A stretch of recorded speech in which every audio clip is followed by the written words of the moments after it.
It's now time for the Grobstein and Schuster Express on 1252 Sports Chicago. All aboard!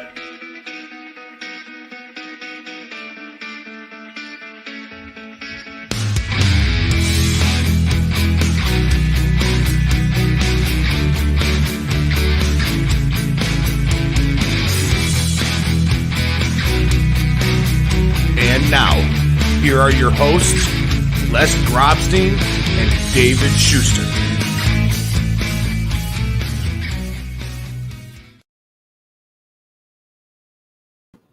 And welcome into the latest edition of the Grobstein Schuster Express. I'm David Schuster. And Les, hey, where's Les? Has anybody seen Les? Well, he's got the night off. He's indisposed. But in just a few minutes, I'll be joined by another old sports phone and radio mate of mine. That's George Ofman. So we're all in very capable hands. As always, so much to go over. I love doing this show on Sunday night. I've always loved doing a talk show on Sunday night because it's the culmination of the week. So much to go over, and this week was no different. We're going to talk about the White Sox, the Cubs, the Bears, the Bulls, the Blackhawks, and so much more. We have our Walk Down Memory Lane segment. We have Stump the Grobber, although in this instance, it'll be Stump the Offman. We'll do that at the end of the show. But again, so much to talk about, and we'll start, a little bit. We'll bring George in just a moment. The White Sox, they played in front of full houses the last three games. The first one in Iowa, the Field of Dreams games. I was there in Iowa. So much to talk about that. Also, they lost the last two games here at Guaranteed Rate Field on Saturday and Sunday. I was at both those games. Full houses on both games. The Cubs, well, here's a shocker. They lost again today. That's 11 in a row. By the way, if you're keeping tracks, ever since the Cubs had the no-hitter out in Los Angeles, the combined no-hitter, their record ever since that game is 10-35, and that includes not one, but two 11-game losing streaks. They're approaching their team record of 14 games. That's the all-time Cubs losing record.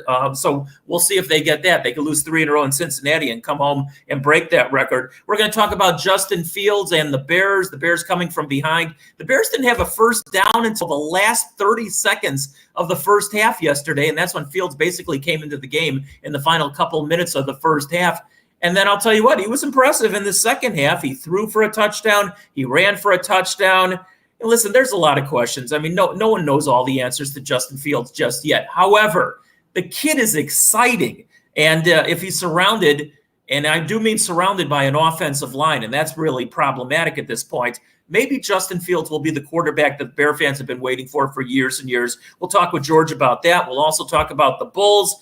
They had their Zoom calls with all the new players, DeMar DeRozan, Lonzo Ball, also Alex Caruso. I like the Bulls starting five. I'm a little sketchy on their bench, but we'll see what happens, and we'll also talk about the Blackhawks. But without further ado, let me bring in one of my longest, dearest friends, George Ofman, who I've worked with going all the way back to Southern Illinois and Carbondale. And there he is. That's not actually him in the maroon shirt. That's him on the wall.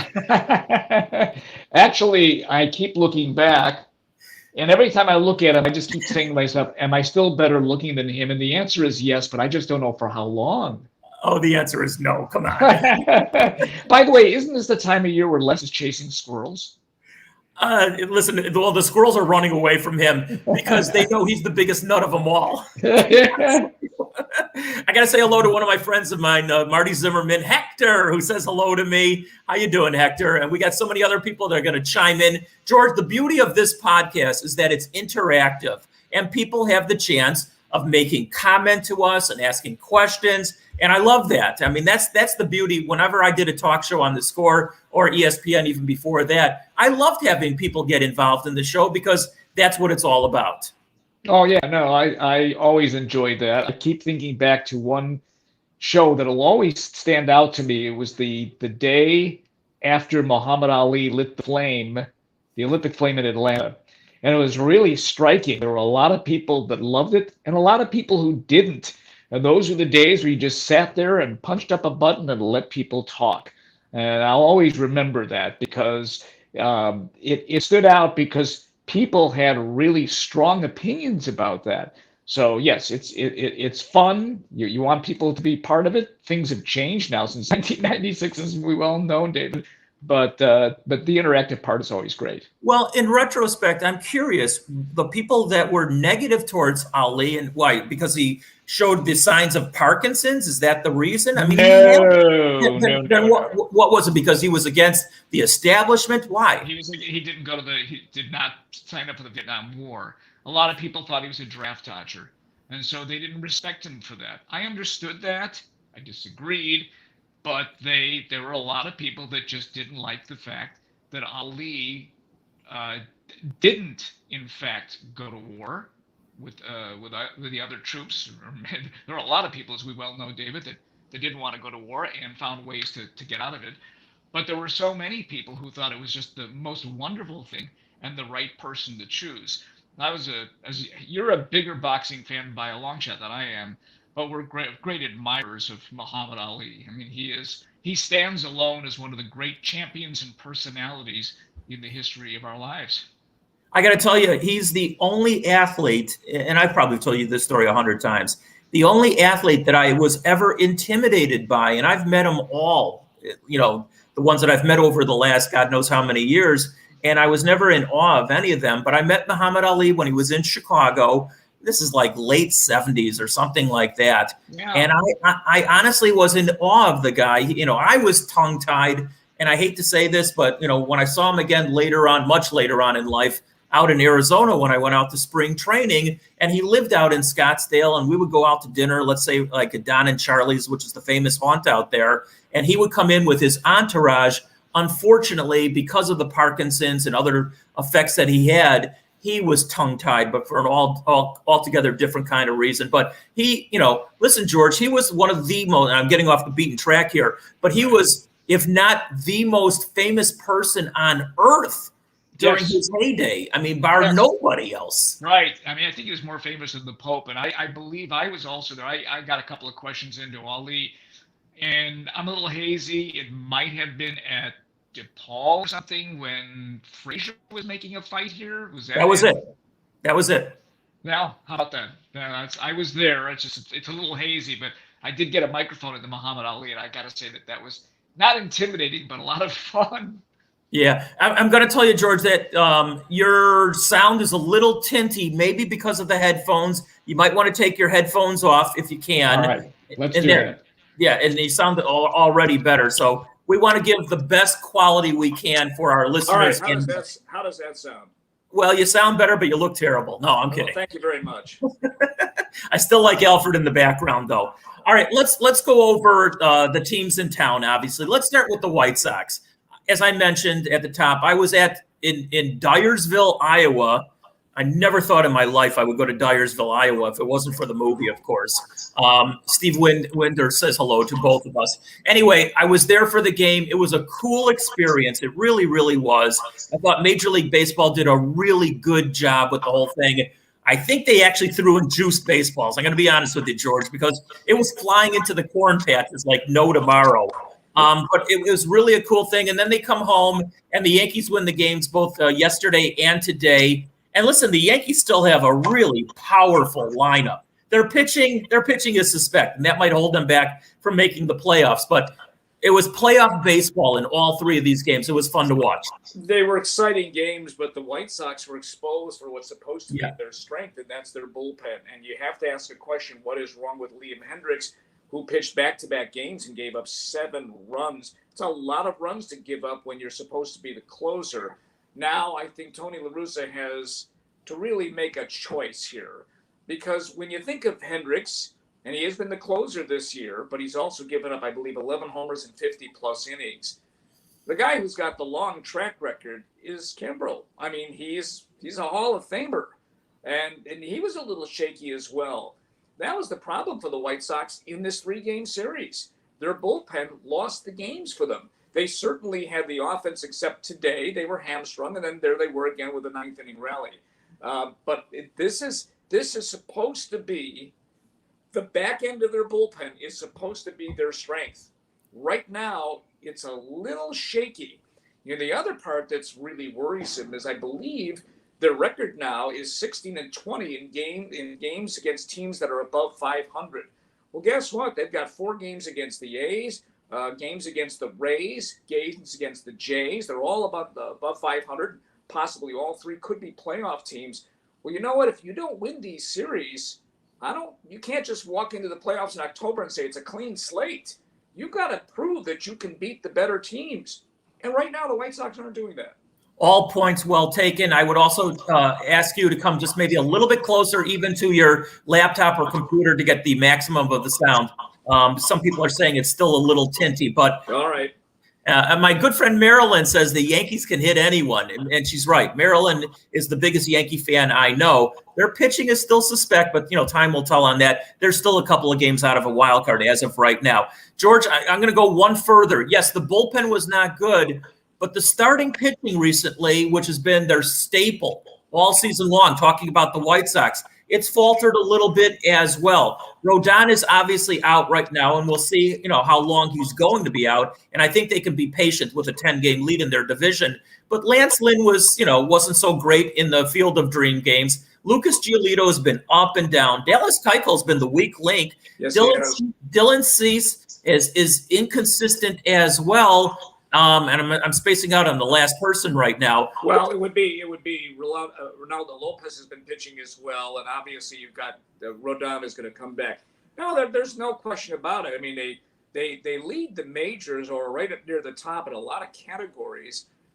But what you'd like to see is these guys go just a little deeper. When you're playing the Yankees, it's really hard to go deep. They play incredibly long games. I mean, the Field of Dreams game was one thing. Yesterday's game was 4.5 hours. I don't have a tough beard. I shave twice. I mean, it was such a long game. And this is what the Yankees do to other starting pitchers. They take pitches, they foul off pitches, and suddenly you're at 90 pitches in the 5th inning, and you're gone. And that's it.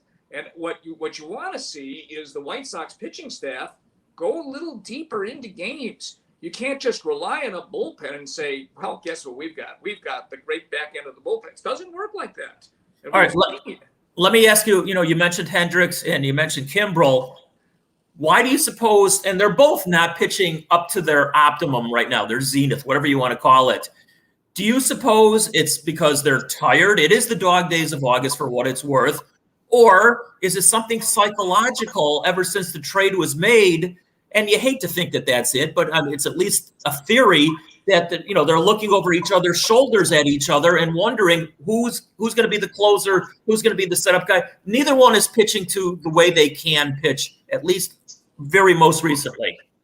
Well, I mean, both guys said they'll pitch wherever, but let's understand something. They want to close. Liam Hendricks is the White Sox closer until Craig Kimbrel came. Before Kimbrel came, he was the closer for everybody. Suddenly, you just don't make a Hall of Fame closer into an 8th inning pitcher. It is a recipe for problems. That's why I just think now it might be the best idea. First of all, I'd like to find out what's wrong with Hendricks. I mean, we know that he gives up homers, but to give up that many runs in 2 games, I don't care how good the Yankees are hitting-wise, you're supposed to dominate. And if you give up 7 runs in 2 games, you're not dominating. I'm not the manager of the team. I can't tell you if it's psychological. But if you've been a closer for your entire career and you're put in the 8th inning, what do you think? Yeah, I think there is some psychological thing about this. By the way, another really good friend of mine, Corey Robinson, said hello. Hey, Corey, how are you? Hi, Corey. The other thing, though, George, let me just ask you, because I've been pondering this ever since the White Sox started pulling away from a terrible division, by the way, and they will win this division by double digits, and right now it is at 10 games. And also it will depend on who they go against in that first playoff series. But who's your starting pitcher as of right now in that playoff series? I don't think you could pick one right now. 3 weeks ago you said Carlos Rodon. But Rodon is showing, and apparently he's healthy, but this is the biggest issue that I've had about Carlos Rodon is show me a full season. Throw a whole season. He can't do that. Now, if this is just a 10-day hiccup, that's one thing. But we also saw there were games before this where he went 4 innings and 4 innings, and that's a sign because he's been injury prone. Right now, I don't think you could choose a pitcher who would be your opener at the moment. I was going to say, and we're reading here, Liam has to stop. Yeah, okay, that's a good point. By 12:52, of course, Hendrick has been giving up those home runs on fastballs right down the middle, and he's got a fantastic slider, by the way. I would say as of right now, it's Lance Lynn because he's the veteran of the staff, along with Keuchel, who's been a disappointment so far this season, and Rodon and actually this might be the best thing for Rodon, at least right now, to go on the injured list because he's coming off 2 years of a lot of injuries. I don't know if he would have held up the whole rest of the regular season, so it might be a good thing that he's getting some rest now, and I'd be really patient with him because of that 10-game lead. And I think we're going to find out really, there was a lot of questions about Tony La Russa, George. I think we're going to find out some answers to Tony La Russa over these next however many games going into the playoffs, because let's face it, they're going to be a playoff team, how he's going to handle getting this team ready for the postseason, specifically with his pitching staff. Well, again, Lance Lynn might be your opening game starter, but I would be more inclined to see who is my hottest pitcher coming down these last 6 weeks, because they all have capabilities. Lucas Giolito has been much better of late. He was inconsistent early, but he has pitched much better of late. If we see the Lucas Giolito that we saw last year, he wasn't good today. No, he wasn't. He labored today. Inconsistent. Today he labored. He had some issues. I don't know what you're going to see from Carlos Rodon. And Dylan Cease, while he is having a good year, is also the type of guy that's going to force you possibly to go to your bullpen by the 5th or 6th inning, or maybe the 5th inning. And that's another issue. So I guess if you're looking at the workhorse guy, it probably would be Lance Lynn. It just depends on who you're playing. Another good friend of ours, Scott Beatty. Hey, Scotty. Hi, Scotty. He just checked in. Of course, Scott and I do another podcast here on 1252, Stuff Your Mom Threw Out. What's that picture of Schuster doing over George's shoulder? Yeah, I should look so good as Alfred E. Newman. I should have as much money as Alfred E. Newman has, George. I would be very surprised how many people are looking at this today don't know who this is. Oh, come on, man. That's Alfred E. Newman. Everybody should know that that's Alfred E. Newman from Mad Magazine. My price, our price, cheap. I always love that. All right, I think we did enough on the White Sox. Again, they're going to win this division going away because it's just a terrible division. But like I said, I think we'll find out a lot about Tony La Russa, how he handles this next, I don't know how many games are left, 50 some odd games left in the regular season, how he gets them ready for the postseason. A team that's not going to the postseason, that's the Chicago Cubs, who matched their losing streak of 11 games from earlier this season with their 11th straight loss today. I can't even remember the last time they won a game, though, George. But ever since that no-hitter out in Los Angeles, the combined no-hitter, they've had the 2 11-game losing streaks. They're 10-35. Jake Arrieta, went a flutter like everybody else, from the past. They're just beyond a mess. I don't know what else to say about them. Well, they're beyond a mess, but I just don't want to see people saying that the Cubs are quitting. They're not. Their players are trying as hard as they can. They just don't have any talent. But they're very bereft of talent. I was thinking more of where this thing is going to go next year and how much money Tom Ricketts is going to give Jed Hoyer to spend, because there are very few players on this team now you could really say should be part of next year's team as it's constructed now. Wisdom, maybe. You're going to have Horner and Madrigal. You're going to have Contreras. Probably Ortega he's looked pretty good, actually. And, Jason Hayward is a part-time player. If the Cubs want to make this rebuild faster, they're going to have to spend to get a top-line free agent. The mention of Carlos Correa doesn't work for me. You could say, why would he want to come to the Cubs now? Well, if you offered him 8 years and over $300 million, he might want to come. And at his age, he might be the right guy. But he's a shortstop. And I'm not sure what you're going to do with those 2 infielders unless you can really make one of them an outfielder. So you need that cog in your lineup. But take a look at what they don't have. They don't have any pitching. I mean, nothing. And even Kyle Hendricks has been awful. So this is just a matter now of looking at some of these young pitchers and seeing what they're going to do. I'm much more interested to see what Jed Hoyer does in the offseason and how much cash he's going to get from the cash-strapped Tom Ricketts. And that's exactly what Todd Sluicer is saying here on the screen, since the Cubs only have $40 million on the books for 2022, and most of that is Jason Hayward, by the way. Do you trust Jed that they will spend money and compete for the division? And you know what, George? When I was in Iowa the other day, and the word got out even the day before that the Cubs will be in that game next year, and it will be an annual event, by the way. I'm thinking to myself, there's no way that Major League Baseball is going to allow the current Cubs edition team to play in that game next year, because if the ball was flying out the other night, can you imagine what that Cubs pitching staff currently, it would be like 25 to who knows what. So I think almost Major League Baseball in itself, much less the fan base and everything else, will force the Cubs to spend some money. Well, a couple of things about that, David. First of all, if I'm Major League Baseball, I'm not going to play that game again next year. Oh, they are. I know, but you just can't replicate what they did. You just can't. Anything you're going to put on next year won't even be close to what happened this time. It was a perfect scenario. By the way, great acting by Kevin Costner. Seriously, I don't know if you saw it, David, yet, but I'm watching at home, and his walk out of the cornfields, that slow walk. Yeah. The whole thing was so beautifully orchestrated. It was acting, but you know what? I loved it, and anybody who didn't have a lump in their throat watching that whole thing, you might be dead from the neck up. I don't know if are the Cubs playing the American League East next year? Because if they are, then you would think it'd be the Cubs and the Boston Red Sox. Oh, I think it's going to be the Cubs and the Cardinals. It might just be, but I don't know. Again, this isn't about Jed spending the money.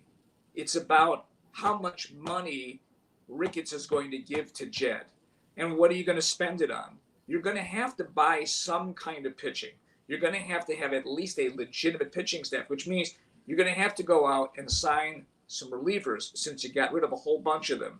You're going to have to add to a very young staff. You're going to have to get at least a position player. Doesn't mean you're going to be spending a whole lot of money, but you have to be somewhat competitive. They might be. I don't know, David. I really don't know. But I don't think we're going to be seeing the Cubs suffer a 100-loss season next year. No, they can't. Pun intended. They can't afford to lose like they did in the past. I think they will spend money. I haven't really scoured the free agent list as of right now. I think Carlos Rodon will be a free agent. Do you want to take a chance on him? Honestly, I wouldn't do it.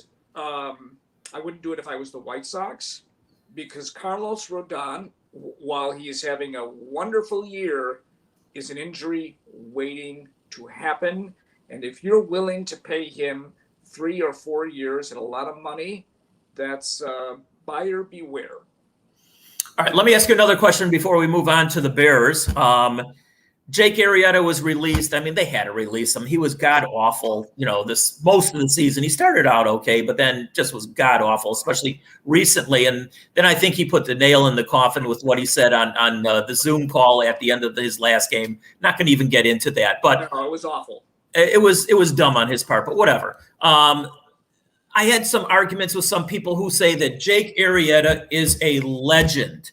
And I said, no, not a legend. He had an incredible Cy Young season. He had a legendary season. Legendary season, and he was part of the championship. I think he did win 2 games in the World Series the following year. And he was very, very, very good.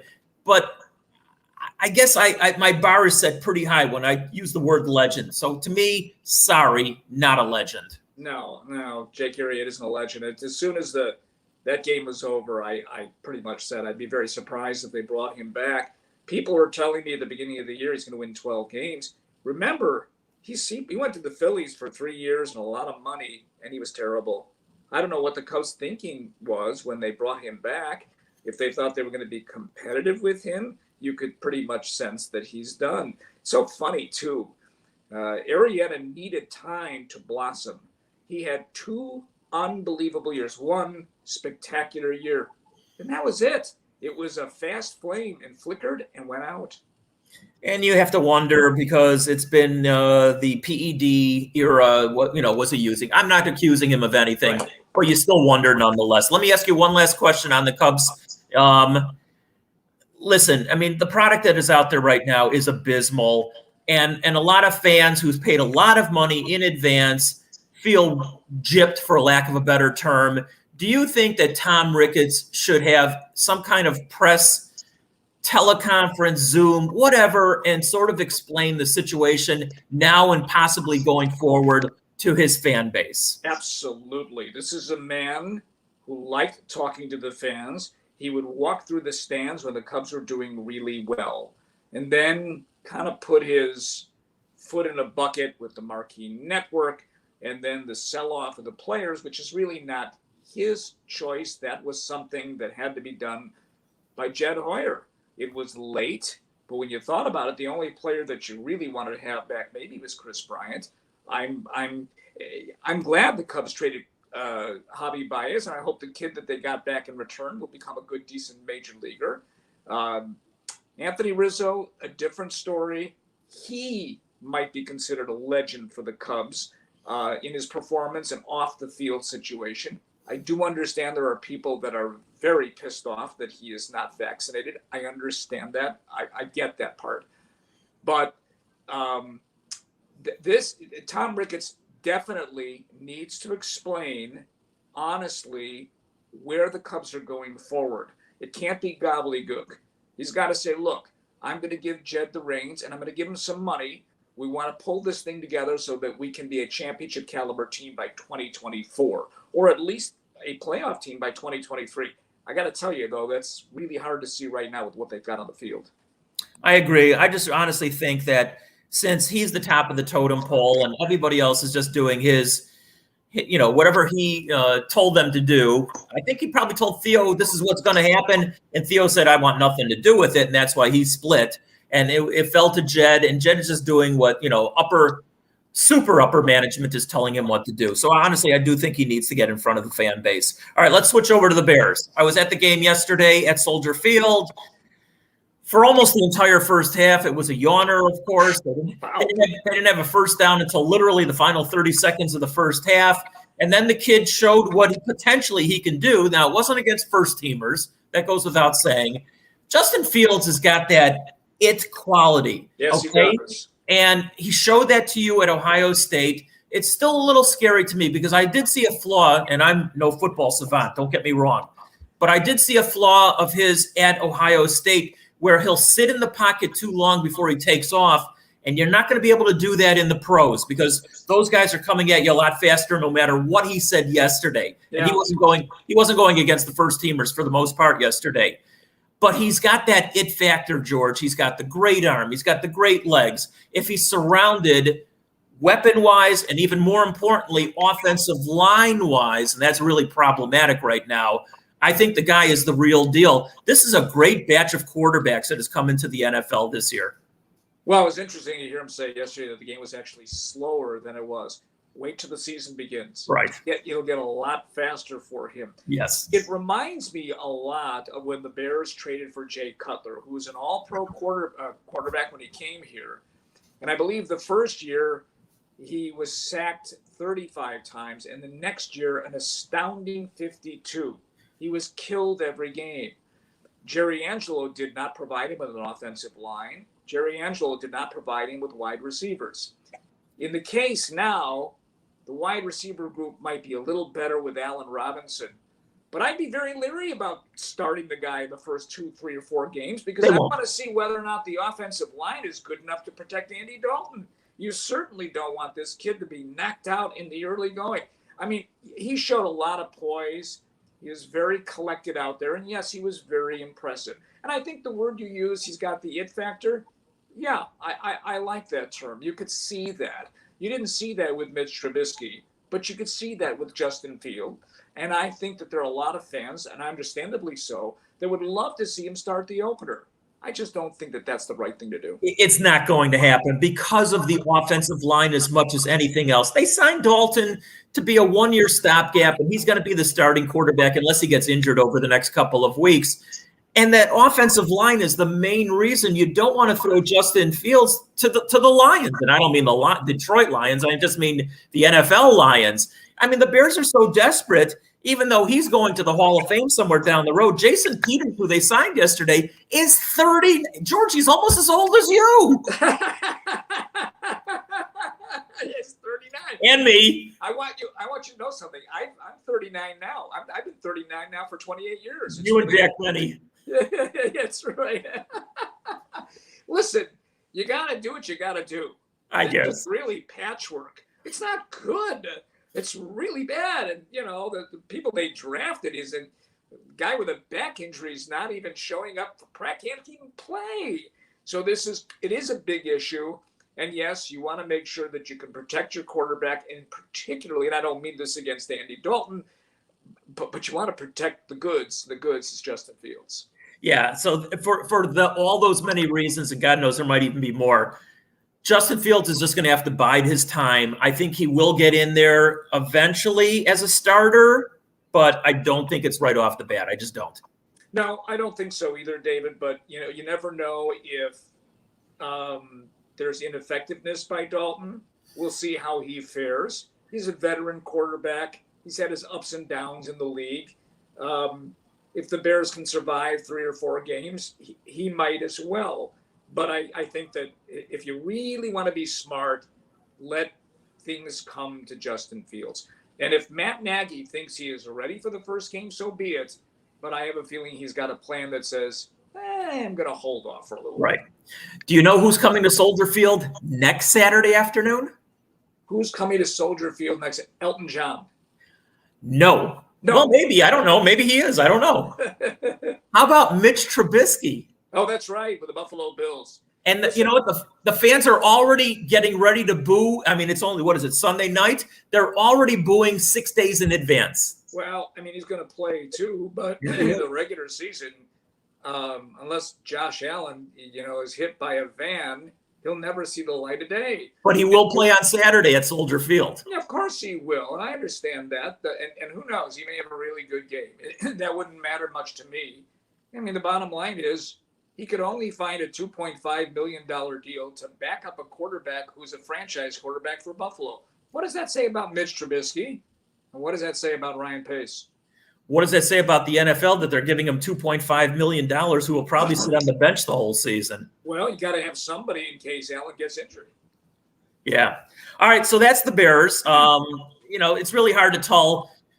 I mean, again, when they had their first offensive line and the whole unit in there, they did absolutely nothing, which is a scary thing for Bear fans, but time will tell. I don't read all that much into the preseason. I just don't.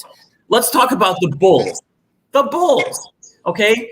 Talk about the Bulls. The Bulls, as I said at the top, George, I like their starting five. I'll even go down the starting five. Your backcourt's going to be Lonzo Ball and Zach LaVine. I like that. In the middle, Nikola Vucevic. Offensively, I like that. Defensively, not so much. And your forwards up front will be DeMar DeRozan and Patrick Williams. And Williams is sort of the key because you don't 100% know what you're going to get out of him. But, on the surface, that's a pretty good starting five that should be able to score a lot of points. Your bench is another subject altogether. So I'm looking forward. They'll definitely be a better team than what they were last year. Well, they are, David, but they really paid a lot of money for DeMar DeRozan, and they gave up a lot for a veteran. And while I admire the moves to make them a competitive team, the only question I ask, and I think a lot of people ask the same question, is this a championship caliber team in the next 2 or 3 years? I don't think so. No, it's not. And what that tells me is that AK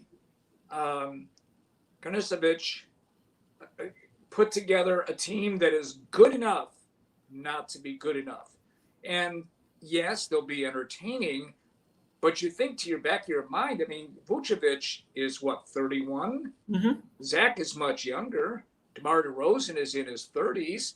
I mean, what you're going to need to do after this season is find the missing link. And the missing link is going to have to be some kind of superstar player that may be able to put you over the top. I just, it's going to be fun to watch, but you have to ask yourself, at what price for the future of this franchise did they do what they did? Well, they definitely sacrificed the future. There's no question. They gave up a lot of obviously first round picks for Vucevic and Ball and everything else.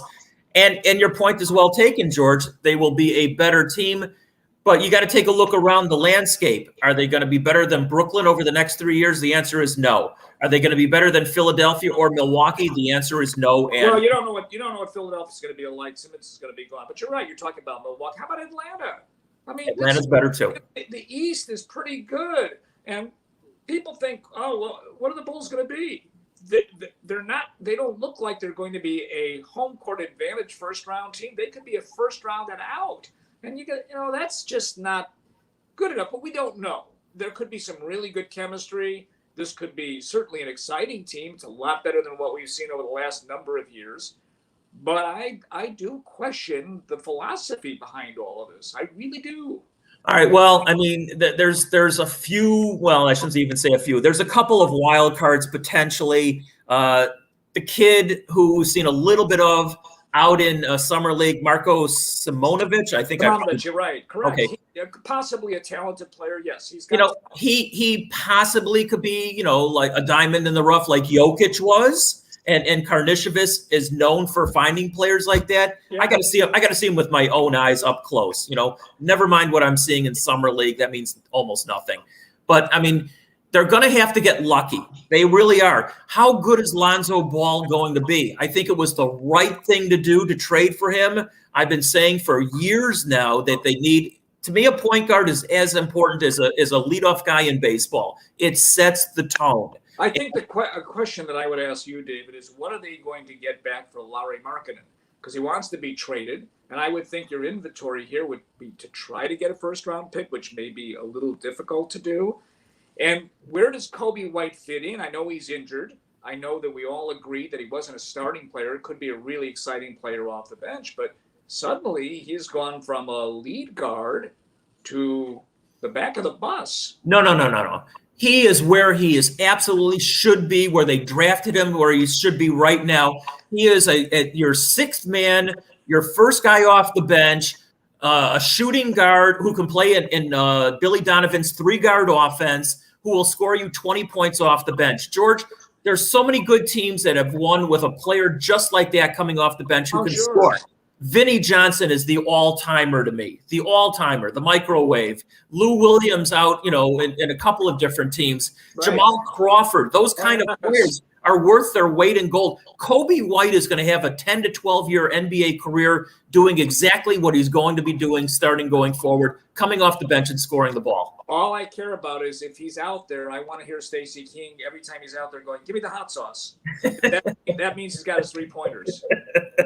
And I think he will, to be honest with you. All right, one more team locally. That's the Blackhawks. They're obviously not doing anything right now. Andre Fleury, he finally said, you know what? Can I really turn my back on $7 million? No, I don't think so. So I'll play another year at least. And so he's in the fold. And I take a look at the Hawks, George, and obviously there's a lot of good teams in hockey. They still have some players that the fans will want to go out and see. That's the way I look at the Hawks. You got Kane, you got Taves. Kirby Dockett is a young star, hopefully that will get better and better. DeBrincat is a goal scorer for sure. Kubalik, is 2 years ago was really something else. We'll see what he is going forward. And, Seth Jones is an all-star as well. So they have some named players. Is it good enough to be a playoff team? I don't know. Well, I think certainly they're in the same mold as the Bulls, only worse. They got good enough to probably be a playoff team. They will never be a championship team again with Patrick Kane there. It's too bad. And as of this moment, as far as I'm concerned, Jonathan Taves is not playing. Until we know that he is playing, he's not playing. Their defense got a little better, though Seth Jones' numbers would suggest he's not been the same player over the last couple of years, and they paid him a boatload of money. Let's understand that Marc-Andre Fleury, who was a Vezina Trophy winner last year, he didn't come close to seeing the amount of shots that the Hawks goaltenders have seen over the last number of years. Probably 8 or 9 more per game. Vegas had a much better and qualified defense than the Blackhawks did. So don't expect Marc-Andre Fleury, for how many games he plays this year, to be, quote, a Vezina Trophy winner. And the other aspect is the Hawks have a very huge public relations mess on their hand. And that's going to be coming out one of these days soon, is the information around that. I think that is a huge dark cloud over this franchise. 100%. I couldn't agree with you more. I don't even want to touch on that because it's a story. I don't want to say it's blossoming, but it's still unfolding to the public and will be over the next couple of months. All right, a few other things before we get into our two segments. Major League Baseball yesterday, Tyler Gilbert, Arizona. It's had a horrible season out there, but this was their highlight of the season, obviously. The kid comes up in his very first big league start. He throws a no-hitter. George, do you know the last pitcher in his first start who threw a no-hitter? I believe that would be Bert Hooton. No. Oh, really? Wow, I thought for sure I was right on that. The last guy in his very first start. Now, Hooton did it very early on, but not in his very first appearance. His very first start, no. I should know, but I don't. Well, I don't know if you should know this. It's Bobo Holloman. Oh, yeah, I knew that. Bobo Holloman, one of the great names in sports history. Bobo Holloman. 1953. You were there, weren't you? No, Bruce Levine was, though. Oh, you're right. Sorry, Bruce. That's okay. Trevor Bauer. I mean, this story just continues to get. I'm not sure he's going to pitch again. Well, I mean, he's been pushed back 3, 4, 5 times now. I don't think he's going to pitch again, David. I don't think he's going to pitch for the Dodgers again. Okay. And by the way, I was just reminded that was his first start. Tyler Gilbert, first start, and maybe Hooton threw an inning or two in relief. I don't know, to be honest with you. But that was a deal on Tyler Gilbert. Yeah, the whole Trevor Bauer story. I mean, some of the facts that are coming out, and he keeps getting pushed further and further back. It's ugly. It's an ugly story. There's no question about that. All right, there was an NBA trade just a couple of hours ago. The LA Clippers trading Patrick Beverley, Rajon Rondo, who's made around. He's still alive? Now he's still alive.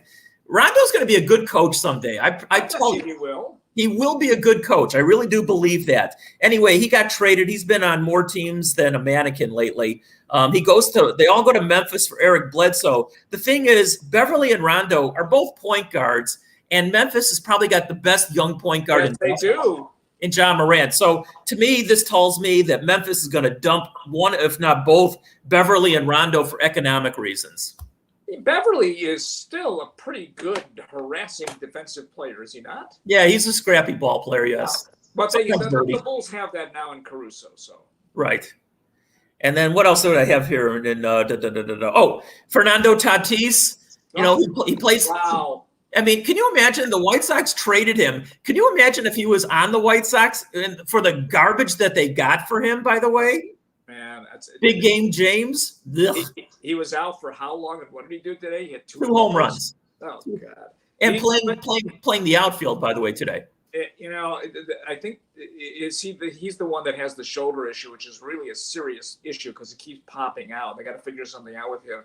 But he's part of this exciting group of players that includes Tim Anderson that baseball really needs to smartly publicize. And that'll help. By the way, when you said that Rondo will be a great coach, do you know who I also think will be a very good coach eventually? Jason Hayward. I know that he loves to be here, and I don't know, he wants to stay here. And this thing he's doing with the Austin neighborhood and that new center is absolutely wonderful. But I get the sense he's going to stick around and stay in the game somehow and be a coach or a manager. And if he is, I think he's going to be a good one. Well, he's got enough money to buy his own team for starters. But if he wants to buy his team and be the manager, he can do that as well. All right, speaking of managers, I'm going to lead off, and I'm asking you to think of something that in both our long histories of covering sports, this is our walk down memory lane segment. And when I say manager, listen, we both dealt with too many managers that were knuckle brains. But you mean Terry Bevington? Among others, yes. Jim Essian? Among others, yes. Keep going. There's so many. Oh my God. But the one that will always, if I ever wrote a book, which I won't, that I would devote 3 chapters, not less 1 or 2, but 3, would be Ozzie Guillen. And George, you were in the dugout along with me and Bruce. We would flank Ozzie in pre-games. One would sit on one side, one would sit on the other side. And he would cajole us on the record for about 20, 25 minutes. Then we would turn off the recorders, and then the really good stuff would come out. And I mean the blue stuff. You know, I tell this story, and I may have told this story with you before as well. So I think this was the time, might have been when I was let go when Webbio fell apart. So this was Mike North's operation back in 2009. And I stayed away from the ballpark for a long time. I stayed away until somebody said, you really should just show your face. So I went to a Sox game, but I didn't want to be part of the scrum with Ozzie. But Ozzie saw me from the distance. And you know what he did? He said, "Hey." And I said, "I am back. I feel great. Thank you, Ozzie." What a way to greet somebody back. I loved it, honestly. That told you the respect is there. Yeah, he was, I mean, and he still is, by the way, but let me tell you something. He's found a new life. So does Frank Thomas. They have both found a new life. You never know about chemistry with people. And they've got that. They've got a show that is really working. They're very entertaining, even if you can only understand half of what Ozzie's saying. It's funny. I think when he was a player, I didn't understand half of not even half, a quarter, what he was saying. But when he became manager, he must listen to every single game. He never disappointed. And like I said, he would talk to us for 20, 25 minutes on the record, and then he would say, "Okay, that's it." But then he would keep going because now the microphones or the recorders were turned off. And he swore like my dad did, to be honest with you. So it really never bothered me. But I mean, he was just unbelievable, and it was just fun to be around him. He never met a swear word he wouldn't say, and often. Absolutely. All right, our final segment here, and I'm letting Mike sort of cue this up. It's called Stump the Grabber, but today it'll be Stump the Ofman. Hold on, I want to call Grabber. What was that? That doesn't really make sense. What? Live and let live. I'm not familiar with that It's expression. a James Bond. Doesn't make any sense. Okay. Of course, I'm alive. 2 queens on casino night. I am going to drop a deuce on everybody. I just want to say for the record, I did not kill anyone. Stanley was attacked by his own heart. I know where this is going. Do you? Okay. It's now time for Stump the Grabber on the Grobstein and Schuster Express.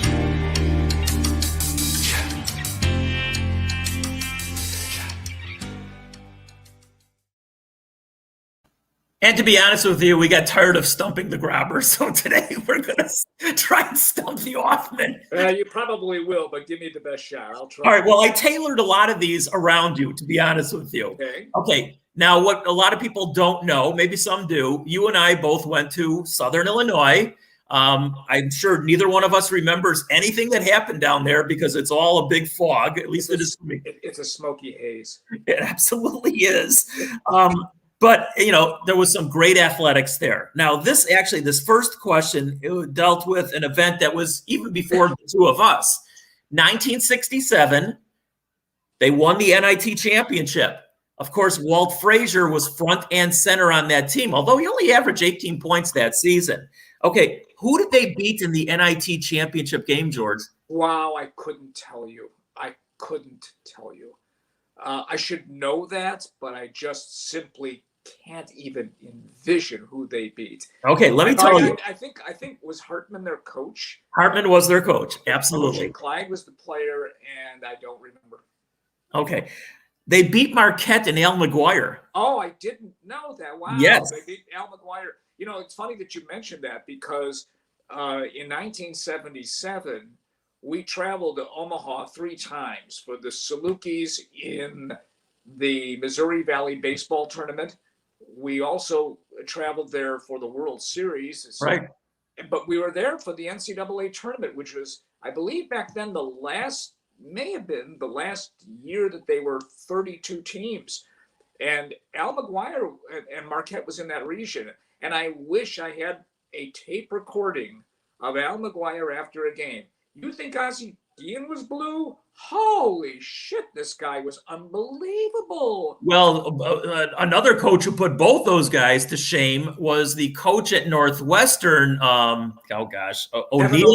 Yes. Oh my God, this guy in practice, bar nobody, swore more than anybody on the face of the earth. Oh my God, that was something else. Anyway, I flunked that one. Okay. Well, let me give you a couple more details. In '67, when SIU won, and by the way, the NIT back then was just as big as the NCAA. Sure was. Okay. And the Salukis were 24-2 that season.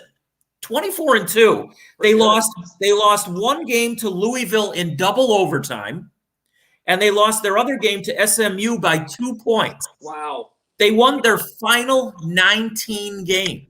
Wow, they could have been in the history books as an undefeated team. I don't know why they didn't go to the NCAAs. I just that one I don't know. But yeah. UCLA, of course, won the NCAA that year, and that was Lou Alcindor, one of his early years, at UCLA. But anyway, my guess, David, back then with only 32 teams, is SIU was just still too small of a school, no matter what their record. To make the tournament. Possibly so. And the NIT was not sloppy seconds as it is now. No. Nothing. It was pretty prestigious to be in that tournament. Okay. All right. The second one also tailored for you. 1983, I think it was October something or other. You attended the NBA's highest scoring game ever in Denver. It was actually in December, yes. Oh, December. I'm sorry. It was December. I don't have the date. I say December 13th, but I'm not sure. Probably Friday the 13th. You're right. Anyway, Detroit won the game over Denver, 186-184 in triple overtime. Right. It was December 13th. You're absolutely right. All right. Now, Detroit had 3 players who scored 30 or more points. Who were they? Detroit did, right? Detroit. Kelly Tripucka. He was one of them. He had 35. I know Alex English did for Denver. We'll get to Denver in a moment. I got to just think back to that game, because that game was, think about it. You're just, as the game is opened up today, I just don't think you'll ever see that again. I remember Kelly Tripucka. All right. One of them should be obvious. Detroit. High scoring guard from the Chicagoland area. In 1983, not Isaiah. Yeah, it is Isaiah. He scored 47. Oh, wow. Okay. The third one, who scored 41 points. This is the tough one. It wasn't long ago that I knew the names of it, because if I'm not mistaken, You just said his name. What?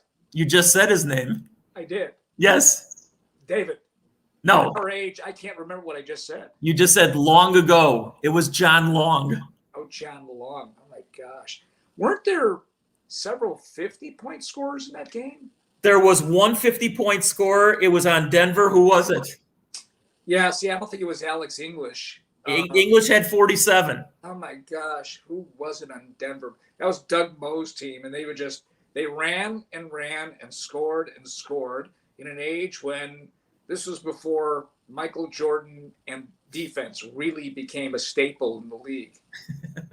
Fat Lever. No, it wasn't Fat Lever. It was Kiki Vandeweghe. Oh, Kiki Vandeweghe. That's right. Kiki Vandeweghe. His daughter, by the way, is a pretty good tennis player. Wow. Didn't know that. Wow. How about that? Yes. Anyway, so you saw the highest scoring game in NBA history. I saw the highest scoring game in NBA history. I also saw the highest scoring NHL game in history. You were probably there. The Blackhawks lost to Edmonton 12-9. That was in 1985. And then I was at the 23-22 game. But I'm telling you now, and I've said it before, I even in any of the write-ups about me, I am clearly the only person on the face of the earth to have seen those 2 games. Highest scoring NBA game in history, highest scoring NHL game in history. Do you know what that gets me? Nothing. All right, let's see what else we got here. Michael Jordan's rookie season, of course, 84-85. Right. He averaged 28 points a game, okay? Who were the next 2 high scorers on that initial Michael Jordan team? Only 2 other players scored in double. Well, no, I take it back. 3 other players scored in double figures on that team. Who were they? Orlando Woolridge. He's the next one at 23 a game. Well, was Reggie still there? No, He was gone. he was gone. We're So talking- I saw Reggie Theus a couple of times recently at the Big 3 tournament. He still looks pretty good. Oh, I mean, when you have those looks at that age, it's you could add a few wrinkles, but he's still going to look good. So 1983, 84-85. 84-85, and so that was Woolridge, and I'm going back too far. I'm thinking Mickey Johnson, and that's too far back. Who was the guard who was always another guard, wasn't it? who was always seemingly in trouble? Oh, Quentin Daly. Quentin Daly scored 16 a game. And then the last one in double figure scoring was a forward/center, mostly a forward, 6'10", Steve Johnson. Steve Johnson, I wouldn't have remembered. Quentin Daly, I probably would eventually remember. Those Bulls teams were god-awful. It was Michael and garbage. Yes, but people started to come and people started to realize. It didn't take long. No, it didn't. Absolutely did not take long. All right, couple more, George. 2010, you were there also. Game 6, Hawks in Philadelphia. The Hawks won, of course, on you-know-who's goal, Patrick Kane's goal. Who scored the other 3 goals for the Hawks in that game? It's like I couldn't even think of who scored. The only thing I could think of is I can't think of the referee who stole the puck, by the way. He's supposedly the referee got the puck and he kept it. What an asshole. Well, I don't know if I don't know. That's the word is that he found the puck in there and he's got it. Oh, he should have given it up. Who scored the other goals? Oh, that's like Duncan Keith. Nope. I would be guessing, honestly. Okay, well, I'll tell you then. Dustin Byfuglien, Patrick Sharp, Sharpie, and Andrew Ladd. You know, even though when you're at a game like that, You don't remember that shit. no, I don't remember that. I just remember being, working for WGN and being on the ice, and the RF wasn't working. I'm sitting there and I'm having the worst professional night of my life because we're bringing players over and Troy Murray can't hear them as he's trying to interview him. And may I say, on an aside, I wish Troy the very best in his fight against cancer. He's really a wonderful guy. Yes. I remember that night.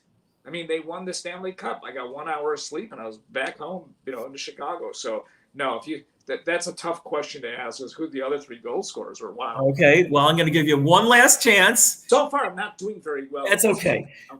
We were both at this event also. It's Game 5 of the World Series 2005. We're both down in Houston for this one. Game what? Oh, Game 3. I'm sorry. Right. There was no Game 5. Right. Okay. Sorry. I can't read my own handwriting, which is normal. Right. Game 3. Of course, they won it in 4, but Game 3, 7-5. They win the game in 14 innings. Jeff Blum with the game-winning 2-run homer. That's not the trivia question here. Too bad. Who was the winning pitcher for the White Sox? Mark Burley. No. Oh, he was in. Wasn't he in the bullpen that night? He got the save. Oh, he got the save. Who got the win?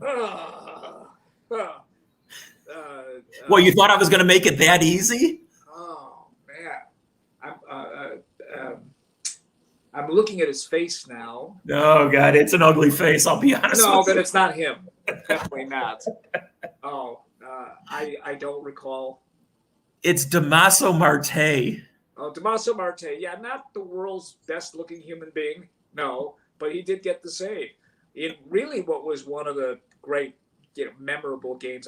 I again, another story I tell so often because we were, all of us were out in the outfield, and then we kind of gravitated into the press box, standing there, and Jeff Blum comes up, and I look at Cheryl Ray Stout now. I turn to her and I go, he's got 0 chance of hitting a homer. And he homered.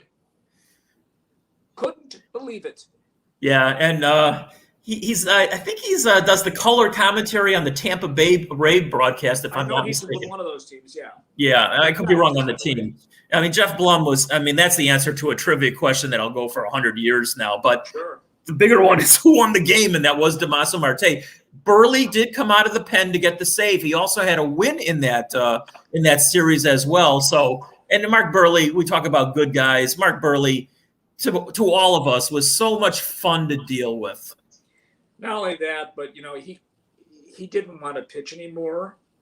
I think if he would have pitched another 3 or 4 years, he would have been, I think, a Hall of Fame candidate. But he had a Chicago White Sox Hall of Fame career.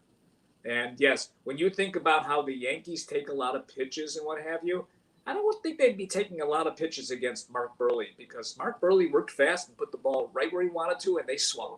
And I told this story repeatedly. I've only told 3 men in my life that I love them. My father, my son, and Mark Burley. Anytime he threw under 2 hours, I told him I loved him. Yeah, he pitched great. He pitched fast. He did, indeed. Speaking of Hall of Famers, you're a Hall of Famer, George. Appreciate you doing this. I hope we can do this again sometime soon. My pleasure, David. And hold on, I think I see Les chasing a possum.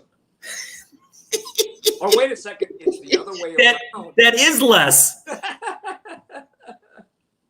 So long, everybody. All right, you take care. That's George Ofman. I'm David Schuster. Hope you enjoyed it. We'll talk to you again soon. Good night.